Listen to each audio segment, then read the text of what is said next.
रोज एक नई कहानी देखने के लिए चैनल को सब्सक्राइब करें और बेल आइकन दबाना ना भूलें। निशा और आस्था दोनों सगी बहनें थी। दोनों में बहुत प्यार था। दोनों एक दूसरे की सारी बातें मानती। लेकिन फिर निशा को उसके माता पिता ने उसकी आगे की पढ़ाई के लिए हॉस्टल भेज दिया था। कई सालों के बाद में जब निशा अपनी पढ़ाई पूरी करके आती है तो उसके घर वाले उसका रिश्ता देखकर उसकी शादी प्रभु से कर देते हैं। प्रभु सुहाग रात वाले दिन निशा को बहुत प्यार से कहता है, देखो मेरा छोटा सा परिवार है, माँ है और एक बहन है, और अब तुम इस परिवार का हिस्सा हो, इसलिए तुम्हें अब इस घर को जोड़ के रखना है।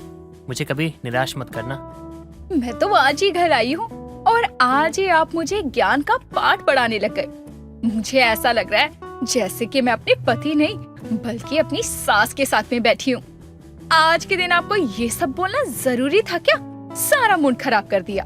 मेरा मतलब ये नहीं था, मैं तो बस समझा रहा था। अरे जाओ जी, मेरा सारा मूड खराब कर दिया आपने। अब मैं सो रही हूँ, वैसे भी बहुत थक गई हूँ। कल सुबह ना जाने रस्मों के नाम पर कितने काम धाम करने पड़ेंगे मुझे। निशा ये बोलती है और मुंह फुलाकर करवट कर कर सो जाती है। प्रभु को ये समझ नहीं आता कि आखिर उसने ऐसा भी क्या गलत बोल दिया। अगली सुबह सारी रस्में होती हैं और आलोकी अपनी बहू निशा के पास आकर कहती है, अरे बहू, आज तेरी पहली रसोई है तो सबके लिए कुछ मीठा बना, और हाँ, आलू पूरी भी बना देना, जल्दी बन जाएगी और सब लोग स्वाद लेकर खाएंगे। ज्यादा खर्च भी नहीं होगा। मीठा है ना, तो मीठे में अच्छा सा खीर बना देना। माँ जी, जब खर्चे की इतनी चिंता थी तो शादी ही क्यों की? सब लोग मेरे बारे में क्या सोचेंगे कि मुझे सिर्फ आलू पूरी बनाने आता है और बस खीर जानती हूँ। मेरा वो मतलब नहीं था बहू, मैंने तो यह इसीलिए बोला क्योंकि ये जल्दी बन जाता है, तुझे ज्यादा मेहनत ना करनी पड़े। चल ठीक है, तू नाराज मत हो, तुझे जो अच्छा लगता है वही बना ले। आज तेरी पहली रसोई है, तू जो बनाएगी हम सब मिल बांट कर खा लेंगे। निशा रसोई में जाती है और अपने ससुराल वालों और मेहमानों के लिए तरह तरह के पकवान अपनी पहली रसोई में बनाती है। वो सारे पकवान कुछ खास नहीं बने थे क्योंकि निशा शुरू से हॉस्टल में रहती थी तो उसे अच्छा खाना बनाना नहीं आता था। ऐसे ही दिन गुजरते हैं।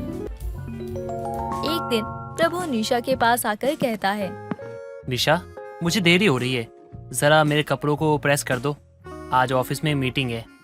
अरे जब इतनी ही जरूरी मीटिंग थी तो रात को खुद ही सब करके सोना चाहिए था ना, लेकिन नहीं, तब तो आप आते हो, खाते हो और पसर कर सो जाते हो, क्योंकि सुबह तो बीवी है ही सब नौकरानी वाला काम करने के लिए।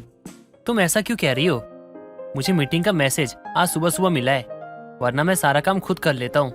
तुमको जरा भी परेशान नहीं करता मैं। अरे जाओ जी, बहाने मत बनाओ, वैसे भी मुझे बहुत काम पड़ा है। माँ जी को बोल दो ना, सारा दिन पड़े पड़े पलंग तोड़ती है, वो 2 कपड़े प्रेस करके नहीं दे सकती क्या? प्रभु निशा का ऐसा बर्ताव देखकर बहुत उदास हो जाता है, लेकिन वो एक परिवार वाला आदमी था और निशा को बहुत पसंद करता था, इसलिए वो उसकी सारी गलतियों को नजरअंदाज कर देता। आलोकी भी पूरी कोशिश करती कि वो निशा पर कम से कम दबाव बनाए। अब निशा अपने मायके आई है और उसे देखकर उसकी बहन कहती है, आ गई दीदी आप, पता भी है मैंने आपको कितना ज्यादा याद किया। तू तो कुछ भी मत बोल।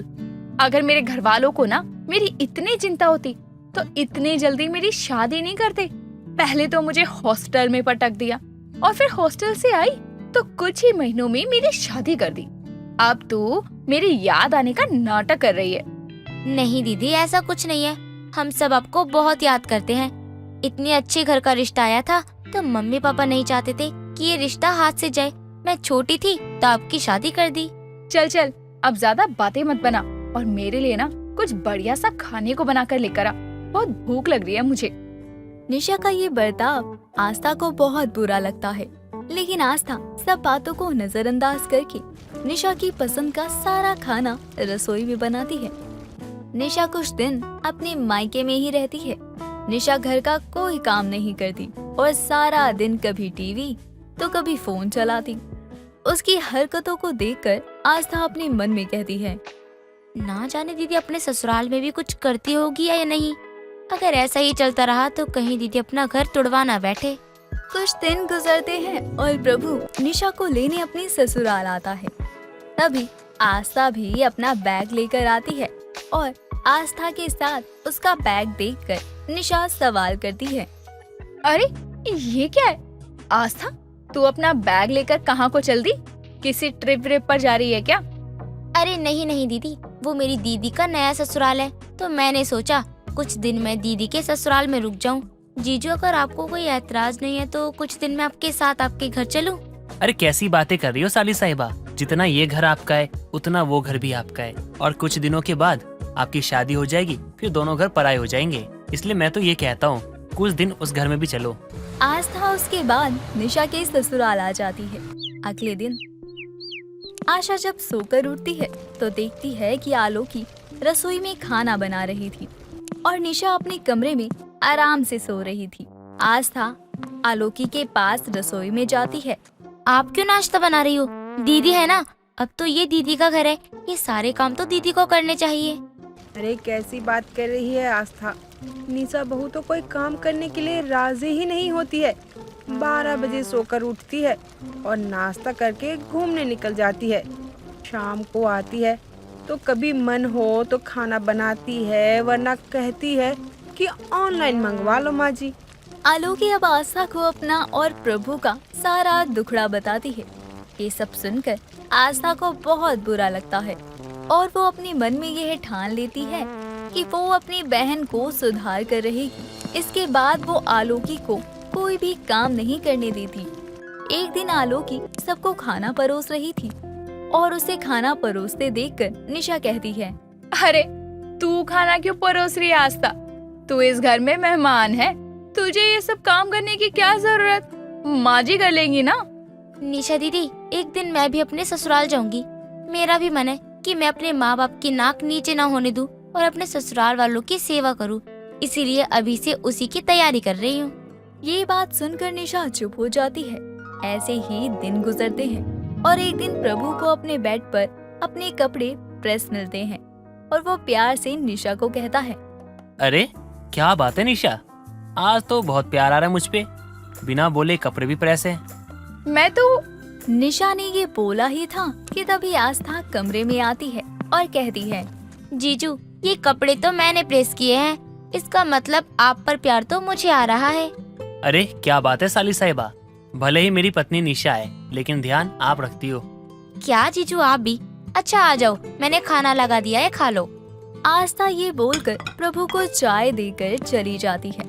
कुछ दिन गुजरते हैं और अब आस्था अपने घर लौट आती है। आलोकी और प्रभु उसे बहुत याद करते हैं। आस्था के जाने के बाद आलोकी अपना सारा काम खुद करने लगती है।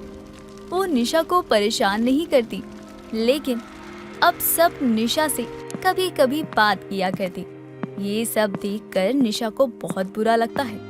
मैं हॉस्टल में रहकर सिर्फ पढ़ाई कर पाई, वो सब नहीं सीख पाई जो आस्था मम्मी और पापा के साथ रहकर सीख गई। आस्था यहाँ कुछ दिन आई, लेकिन उसने मेरे ससुराल वालों को समझा और मैं अपने ससुराल में रहते हुए भी यहाँ के लोगों को नहीं अपना पाई। फिर भी मेरे ससुराल वाले इतने ज्यादा अच्छे हैं कि उन्होंने मुझे कभी किसी चीज के लिए नहीं टोका, कभी कोई ताने नहीं दिए। अगर आस्था मुझे ये सब नहीं समझाती तो मैं खुद अपना घर तोड़ देती।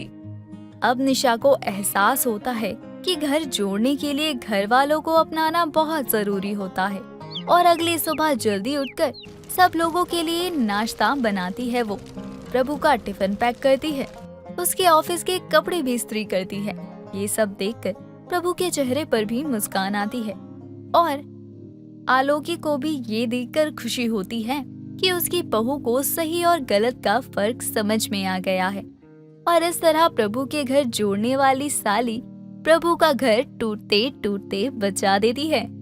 दोस्तों, अगर आपको ये कहानी पसंद आई तो इसे लाइक करें, शेयर करें और कमेंट करके बताएं कि कहानी में आपको सबसे अच्छा क्या लगा।